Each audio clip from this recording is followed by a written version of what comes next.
Estamos iniciando mais um Valorizando a Vida.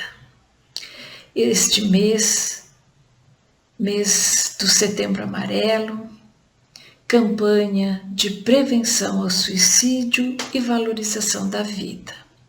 Nós aqui, durante o mês de setembro, falamos muito sobre a vida, sobre o suicídio, e nós precisamos falar muito mais, não só no mês de setembro, mas em outras oportunidades também. Porque a vida é o bem mais precioso que nós temos. E a vida é a oportunidade que Deus nos dá para que a gente possa evoluir e nos tornar pessoas melhores. As nossas dores, elas não são do corpo físico, elas são da alma. Por isso que nós precisamos aprender a lidar com a nossa vida. E hoje nós vamos continuar falando sobre o suicídio e sobre a vida. Então o assunto de hoje é a ilusão do suicídio e as razões de viver, com Ana Teresa Camasmier. Vamos acompanhar. Porque a nossa maneira de viver contemporânea é uma maneira distraída. Então, quando o sofrimento vem, nos traz o essencial. Então, quando a gente está diante da morte, seja a morte de outro ou a possibilidade da nossa morte, nós conseguimos nos conectar com o essencial da vida. Fora isso, a gente fica totalmente absorvida pelas questões da vida material. Então, quando a gente está vivendo uma experiência desse porte, um familiar que passou por essa experiência do suicídio, ou quando essa experiência está muito próxima a você, a ponto de você pensar no suicídio como uma solução, essa é a chance de você se conectar com o essencial da vida. Então, para que estou vivo? Para que eu vim para esse planeta de provas e expiações? Qual é o compromisso que eu tenho comigo e com os outros durante essa existência? Qual é a minha tarefa nessa existência, junto com estes aos quais eu reencarnei contemporaneamente?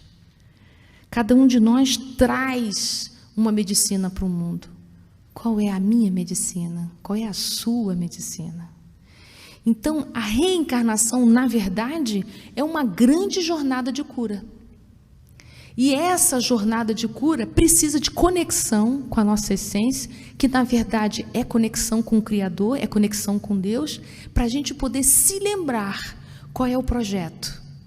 Qual é o meu projeto?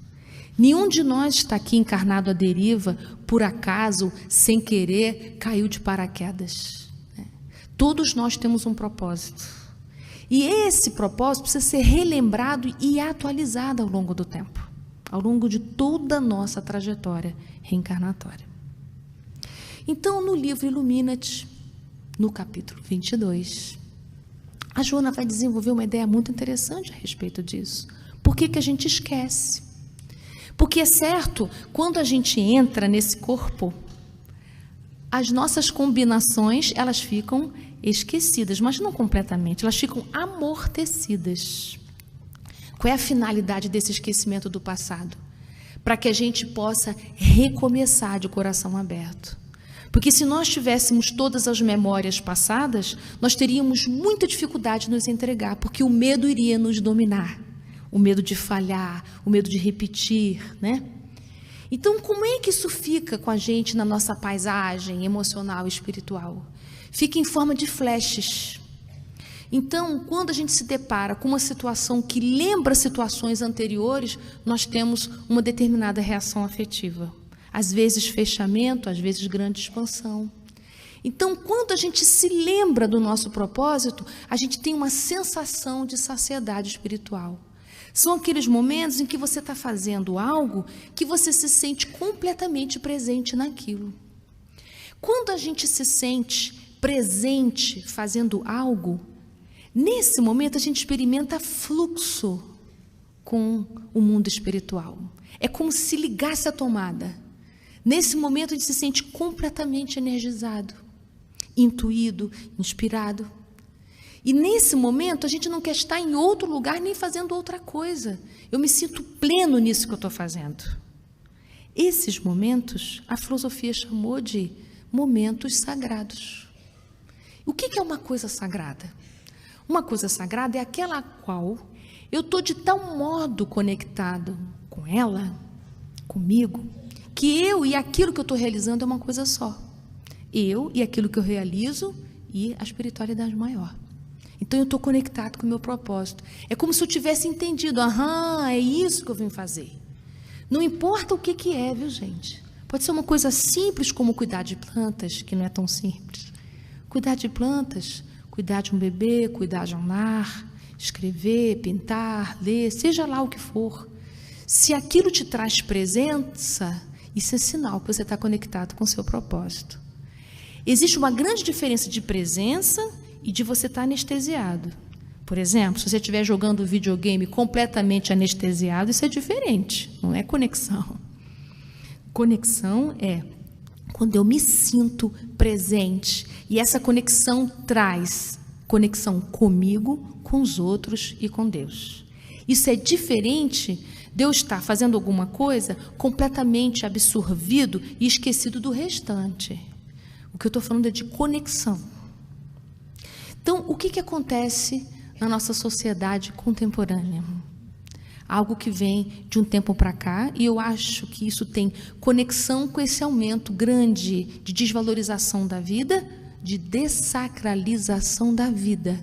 É como se a vida perdesse seu valor sagrado. Tudo está banal, né? Então, o que a Joana vai dizer lá nesse capítulo 22? Que nós estamos vivendo a sociedade do descarte. Então, tudo tem um valor tão curto, tão rápido, que você mal experimenta, já perdeu o valor. E isso vai servindo para todas as coisas que a gente tem vivido. Então, a gente tem relacionamentos afetivos assim, relacionamentos de trabalho assim, relacionamentos em família assim, em que a gente vai vivendo essas relações, entendendo que todas elas têm que ter o caráter de me alimentar durante o tempo que eu preciso. Se eu não estiver precisando mais, eu me afasto e começo uma outra coisa. Me afasto, começo alguma outra coisa. Então, eu vou descartando pessoas, circunstâncias, espaços e vou tendo uma relação com essas coisas de pouco compromisso, de pouca responsabilidade com as consequências disso. É uma avidez de novidade, um desespero pelo novo. Vivemos a euforia do novo. E dentro desse critério da euforia do novo, sabe o que vai acontecendo? Parece que uma coisa só tem valor quando é útil. Então, todo aquele que não tem nenhuma utilidade está fora de pertencer. Lembra que eu falei que a nossa necessidade de pertencimento é uma das básicas que a gente tem? Uma das mais básicas? Então, uma sociedade em que coloca como critério que você só pode pertencer se você for útil, toda vez que você se sentir com pouca utilidade ou nenhuma, é melhor não estar vivo. Então, envelhecer é ficar inútil. Adoecer, ficar inútil. Quem não trabalha, inútil. Quem não produz, inútil. Se você tem deficiência mental, é inútil. Se você é um paciente terminal, inútil. Se você está em coma, inútil também. Se você não consegue se relacionar, inútil. Se você não traz dinheiro para casa, inútil. E assim vai. Se o critério da utilidade, se só está inserido aquele que é útil, tudo o mais que não tem caráter de utilidade, perde totalmente seu valor. Então, o que a Joana vai lembrar para a gente? Toda forma de vida vale a pena, porque a perspectiva é a perspectiva evolutiva, não é o caráter de utilidade. Não quer dizer que a utilidade não é importante. Cuidado para a gente não ser excludente. O problema é quando só o critério de utilidade é o que vai valer. Esse é que é o problema. Então, se uma pessoa, ela estava trabalhando e indo bem no seu trabalho, e em algum momento ela não consegue mais render daquele mesmo jeito, daquela mesma maneira, ela é descartada e substituída por uma jovem. Então a gente vai tendo uma maneira de se relacionar, achando isso tão normal, tão banal, que a gente vai levando isso para o nosso corpo também.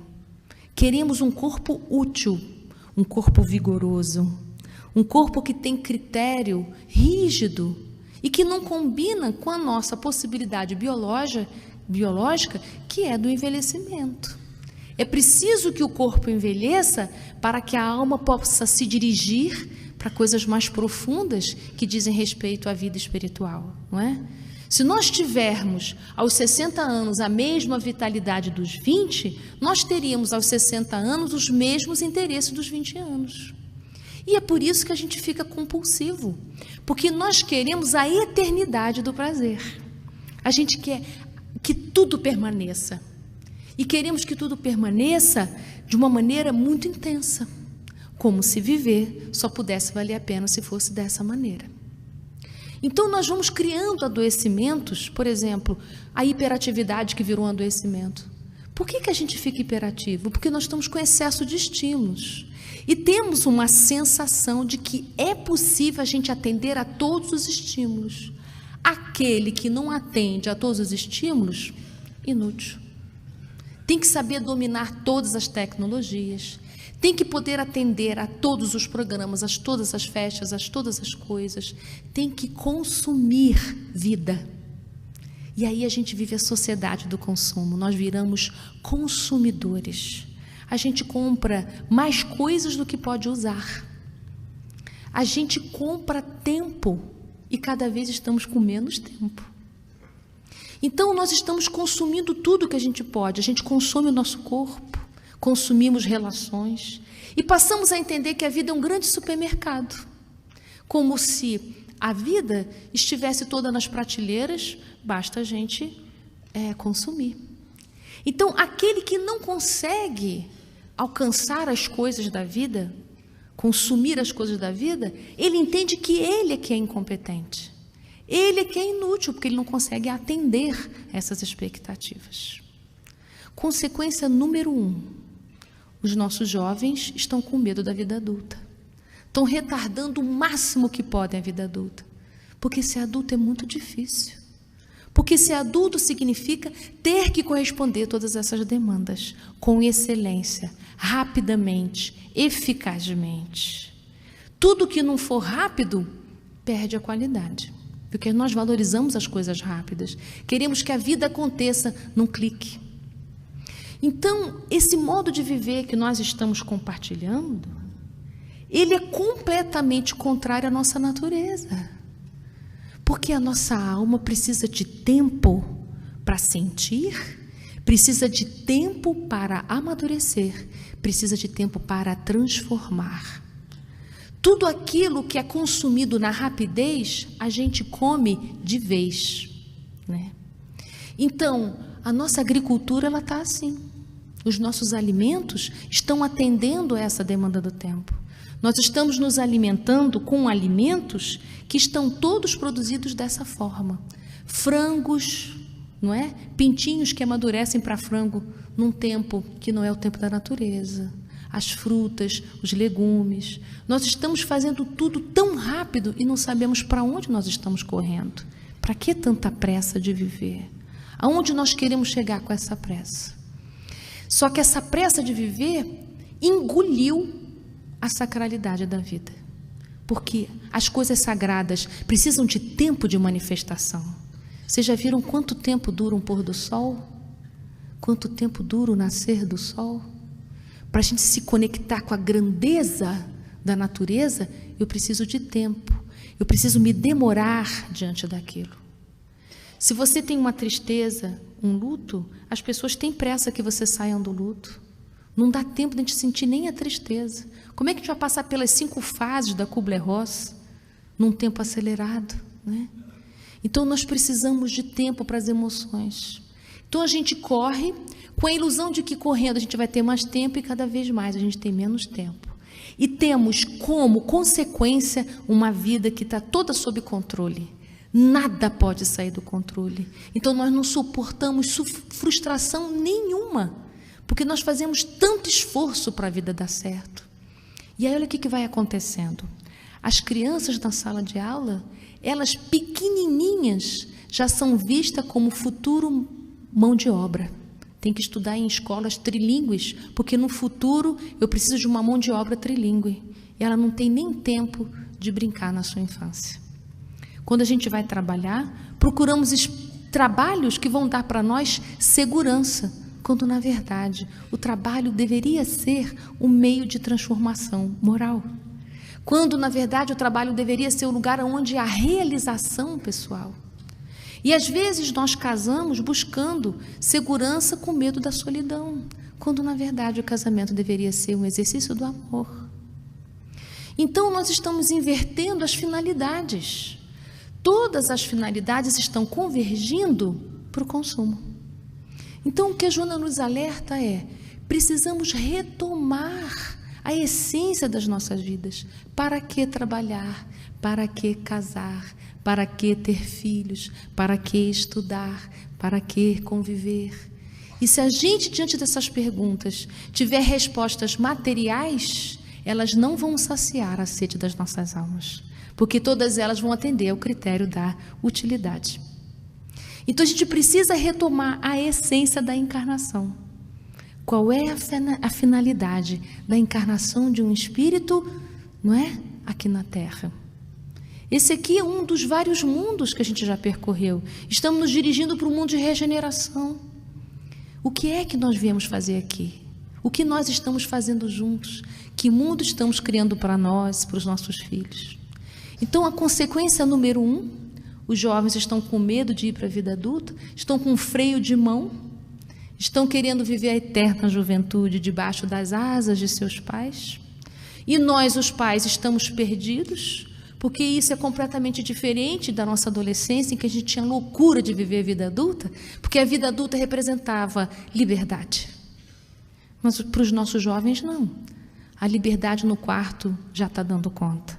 Mas eles também não estão felizes, porque é uma adolescência no controle, não é uma adolescência baseada na felicidade, não é? Estamos nos protegendo da vida ainda, não vivendo a vida plena. Então, como é que a gente pode sair desse labirinto que a gente chegou, dessa sociedade do consumo, do descarte? A gente precisa revisitar a sacralidade da vida. É aí que entra, então, a parte religiosa da vida. Porque a gente pode ter uma consciência religiosa imatura, que é a gente entender a religião como aquela que vai nos salvar. Entender que Deus é aquele Pai substitutivo. Esperar que Deus nos retire dessa adversidade da vida. Como se Deus devesse me tirar todas as experiências difíceis e só pudesse me deixar no play. Isso seria completamente contrário à ideia, porque Deus criou vida para que a gente pudesse viver, não para nos retirar dela. Se a vida está nesse estágio evolutivo, né, que nós nos encontramos, nós vamos encontrar a solução vivendo esse estágio evolutivo. A solução não vem de fora, vem da nossa luta com as adversidades mesmas. Então, uma consciência religiosa imatura é entender a religião como sendo aquela que me retira, que me afasta da adversidade. E uma consciência religiosa madura seria aquela que, entendendo que eu sou filho de Deus, conectado com essa divindade, né? Com esse universo maravilhoso, com esse nosso Criador, com o nosso Pai maior, conectado com Ele, porque eu sou centelha divina, com essa força eu vou atravessar as adversidades da vida. E é nessa adversidade que o meu amadurecimento vai se dar. É muito simples a gente entender isso quando a gente pensa numa criança andando de bicicleta. Para ela ter destreza com a bicicleta, ela vai ralar o joelhinho muitas vezes, vai vir com o pezinho sangrando muitas vezes para casa. E a gente continua oferecendo a bicicleta para ela continuar caminhando. É assim que se dá o processo evolutivo nosso também. Num atrito com as adversidades, a nossa alma vai ganhando profundidade. E nessa profundidade vai ganhando recursos de transformação. Tem uma coisa importante que acontece quando a gente está enfrentando uma adversidade. nós temos proteção espiritual junto. Então, quando a gente abre mão de experimentar uma adversidade, a gente também está abrindo mão dessa proteção espiritual. Não é que que vai nos faltar a proteção, é porque é naquela conexão que a gente vai receber, vai ter sintonia suficiente para atravessar aquele período. Então, o que é que a gente precisa fazer? A gente precisa desenvolver essa consciência religiosa madura, que é devolver o caráter sagrado da existência. Porque a vida que recebemos é uma vida sagrada. Não é tão simples reencarnar. Reencarnar não é igual alguma coisa que está na prateleira do supermercado, que eu estou a fim de reencarnar agora, e saco uma reencarnação para mim. Reencarnação é um trabalho inteira, que significa uma elaboração de longo prazo, magnética, de muitos acordos, que vai entrar nossas condições para a gente conseguir reencarnar. Porque nós precisamos da experiência corpórea para poder desenvolver faces da nossa alma que desencarnados a gente não conseguiria. Uma coisa característica da vida material é o limite. Aqui na vida material a gente aprende limite de tempo, a gente aprende limite do corpo, aqui a gente aprende limite de bens. E aí é muito interessante, no Livro dos Espíritos, no item do necessário e do supérfluo, os Espíritos dizem que a gente cria necessidades que não são reais. Por isso que a gente não sabe a diferença entre necessário e supérfluo. O que realmente é necessário para mim? Nós achamos que é necessário o que dizem que é necessário para mim. E às vezes a gente vive uma vida desenfreada, desesperada materialmente, porque eu disse sim ao que é necessário para o entorno. Porque eu tenho tanta vontade de pertencer, que eu entendo que para pertencer, só se eu conseguir estabelecer uma relação aqui, de dizer sim a tudo que esse meu entorno diz que é necessário para mim. Então, eu preciso fazer o caminho de volta para casa, que é esse interior, e poder perguntar para mim o que realmente é necessário para o meu desenvolvimento moral. Esse é o critério. Então, cada vez que eu vou me dirigindo para o consumo, eu preciso perguntar o que nesse consumo é realmente necessário para mim. E isso vai influenciar nas nossas relações familiares, porque desesperado por consumir vida, não só de consumir bens materiais, mas de consumir oportunidades. Já viram como a gente é desesperado por oportunidade? Parece que se eu disser não para alguma oportunidade, eu vou ficar totalmente alijado do meu grupo, né? Então, quando eu estou assim, desesperado pelo consumo, como é que eu vou ter tempo de estar junto com os meus? Não consigo tempo. Eu fico querendo que os filhos saiam logo, se desenvolvam logo, cresçam logo. E não é assim, né, que se dá o nosso desenvolvimento. Cada filho tem um tempo de amadurecimento. Então, o que isso tem a ver com suicídio? Tudo a ver.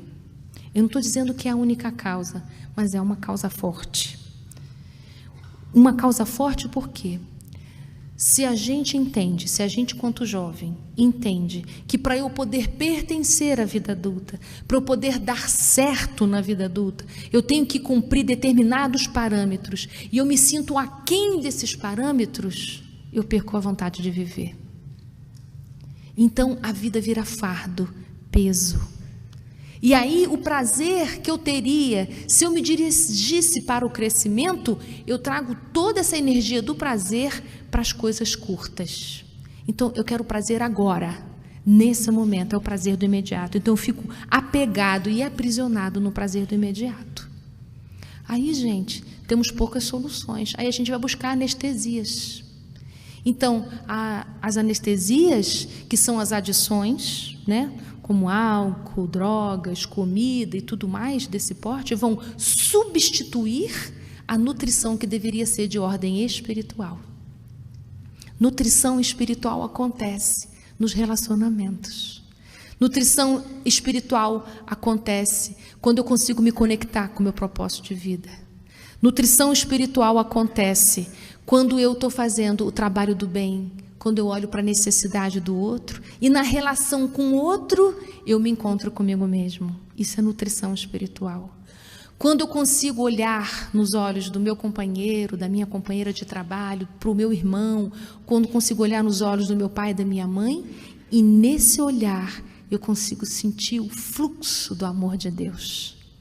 Eu me vejo nos olhos do outro, eu sinto a dor do outro, sinto a vida que pulsa no outro. São exemplos de nutrição espiritual. Isso só acontece quando a gente tem tempo, porque correndo é impossível sentir. Eu já contei em outras palestras, vou contar aqui de novo, que eu acho interessante isso. Existe um pedagogo francês, Daniel Pennac, que ele se dedicou a estudar por que as crianças perdem o prazer de ler. Porque elas ficam ávidas para aprender a ler. Eu me lembro que quando eu era criança, eu ficava atrás dos meus irmãos para poderem ler revistinhas em quadrinho para mim. E eu me sentia assim, eu estou doida para aprender a ler, porque aí eu vou poder ler quando eu quiser. Eu queria ser livre para ler quando eu quisesse. Porque a leitura dá liberdade. É sensacional isso, né? Leva a gente para um país mais amplo. O Daniel Pennac reparou que as crianças, depois que aprendiam a ler, depois de alguns anos, elas não tinham mais vontade de ler, ficavam preguiçosas para ler. O que aconteceu com a espontaneidade que as crianças tinham para ler?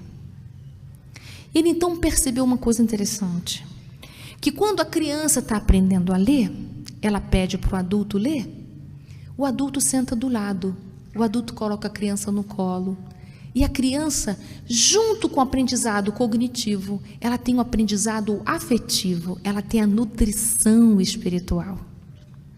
Então, aquele momento é sagrado, é o tempo em que o adulto para de fazer coisas e ela está ali inteira para aquela criança.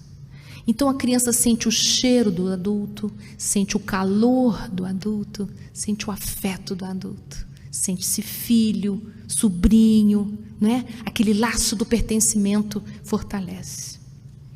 Então, ler é um prazer. E ele quer fazer igual aquele adulto faz, quer ler daquele jeito também, a entonação. Quem já teve experiência com criança ouvindo história, se a gente muda um pouquinho, ela corrige a gente. Então, quando a criança vem escutar a história, ela não vem escutar o enredo da história, ela vem sentir você. Ela vem se nutrir de você. Por isso que ela diz, não, o Chapeuzinho Vermelho não falou isso para a vovó, não, e tal. Então, a gente pensa, mas se ela sabe a história toda, o que ela vem buscar aqui? A nutrição. O que o Daniel Pennac entendeu? Que quando a criança aprende a ler, a gente diz para ela assim, agora você já sabe ler, você já pode ler sozinha. Então, esse autor descobriu o seguinte, que a gente aprende por volta dos 6 a 7 anos que a autonomia prescinde do afeto, não estão juntos. Isso é uma tristeza. Isso é uma perda que a gente tem muito grande. Por que que autonomia significa falta de afeto? Então, o Daniel sugere que os pais façam o seguinte, senta aqui no meu colo, meu filho. Senta aqui do meu lado e leia para mim, porque você já sabe ler. Essa coisa linda, essa sugestão linda, ele está dizendo o quê? Eu valorizo a autonomia e digo que a autonomia e afeto andam juntos. É assim que a gente transforma a autonomia em autossuficiência. E aí eu vou me recorrer agora à questão 943 do Livro dos Espíritos, em que Kardec pergunta sobre as motivações do suicídio, se o suicídio seria uma escolha voluntária. E aí os Espíritos respondem que o que acontece é que temos ociosidade, saciedade e falta de fé. Eu queria me ater à questão da falta de fé, que a gente pode ver a falta de fé em 3 dimensões. Falta de fé na gente mesmo, falta de fé no outro, falta de fé em Deus. Para a gente conquistar fé em Deus, precisamos passar pela fé no outro, pela fé em si. São círculos concêntricos, um dentro do outro, e que se interrelacionam e se comunicam entre si. Quando um dos círculos falhar, os outros também começam a dar defeito. Então, quando começam a entender que a autonomia não está junto de afeto, ou seja, você já é capaz de fazer, faça sozinho, ou seja, eu não vou estar junto de você, que acontece com aquele que vai? Tem vontade de ir ou de ficar? Começa a sabotar as suas possibilidades de ir. Ou vai de uma maneira individualista. Então, o que vai acontecendo comigo quando vou percebendo que saber fazer implica em não mais sentir? Eu vou anestesiando as minhas fomes, as minhas sedes de afeto. É nesse momento que o álcool tem um bom lugar, que o cigarro tem um bom lugar, que a maconha tem um bom lugar, que um monte de coisa tem um bom lugar. Vai tendo anestesias, vai substituindo as minhas faltas de nutrição espiritual, de nutrição afetiva. Então, o que é importante nesse momento? A gente que está nesse caminho desenfreado da falta de tempo, resgatar o tempo dos relacionamentos. Então, uma das vacinas para o suicídio seria a gente retomar o tempo dos contatos afetivos. Mas eu não quero com isso deixar ninguém culpado. Nós não somos culpados. Nós somos distraídos da finalidade da existência. Nós estamos adormecidos, desesperados para dar conta da vida material. E estamos cada vez mais achando que está faltando alguma coisa. Toda uma geração que está centrada na falta. Está sempre faltando alguma coisa para a gente ir para o mundo. Parece que está faltando aquele curso, aquela capacitação. A gente nunca se sente capaz. Está sempre faltando um laço afetivo, está sempre faltando isso, está faltando um filho, está faltando um casamento, está faltando um emprego, está faltando um curso, está faltando um título, como se nós nunca tivéssemos valor como nós estamos agora. Então, vai ser sempre algo que está para além. É importante a falta, porque a falta nos move, tanto é que os espíritos acentuam a saciedade como um dos itens promovedores do suicídio. Sim. A pessoa totalmente saciada, aquela que nada falta, não tem para onde se mover.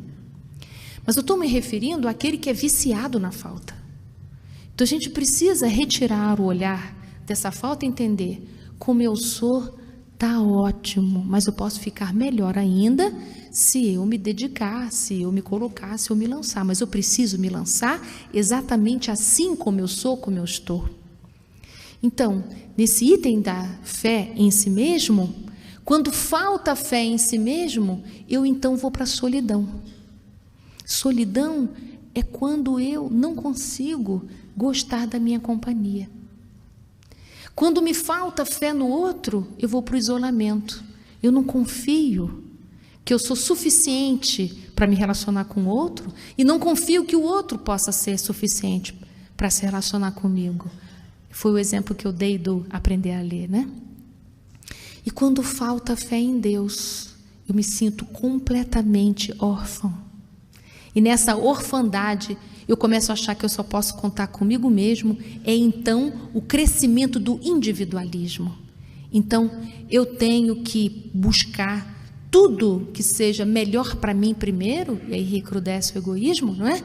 Porque a farinha é pouca, o meu pirão primeiro. Então, no individualismo, eu tenho que me dar bem, não é? Eu tenho que pegar o meu pedaço, a minha parte. Eu esqueço que sou irmão da humanidade inteira. Então, a fé é o caminho.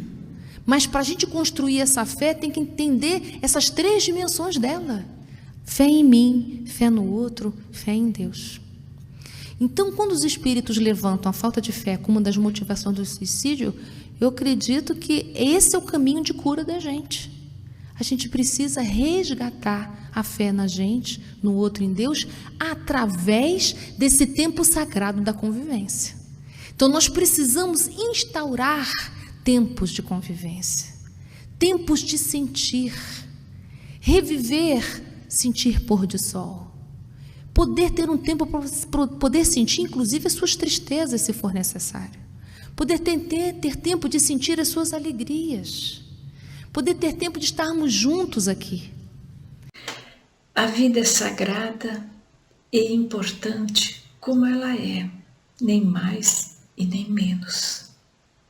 A vida é cheia de dificuldades, mas ela é assim mesmo. Nós ainda somos imperfeitos. Os problemas todos têm. O importante da vida é a gente não desistir. O importante da vida é a gente aprender a lidar com a vida. Nas dificuldades é que a gente aprende a crescer, a evoluir, a ser melhor. Então não desista. Siga em frente. Quando você se sentir muito cansado e achar que não aguenta, lembra que Deus está aí contigo. Converse com Ele. Ele te dará todo o apoio que você precisar e com certeza você vai superar todas essas dificuldades, porque o Pai não abandona nenhum filho. Ele sempre está conosco. Basta que a gente o busque. Então vamos buscar esse Pai amoroso que sempre nos aguarda de braços abertos. Obrigada pela sua companhia e até a próxima.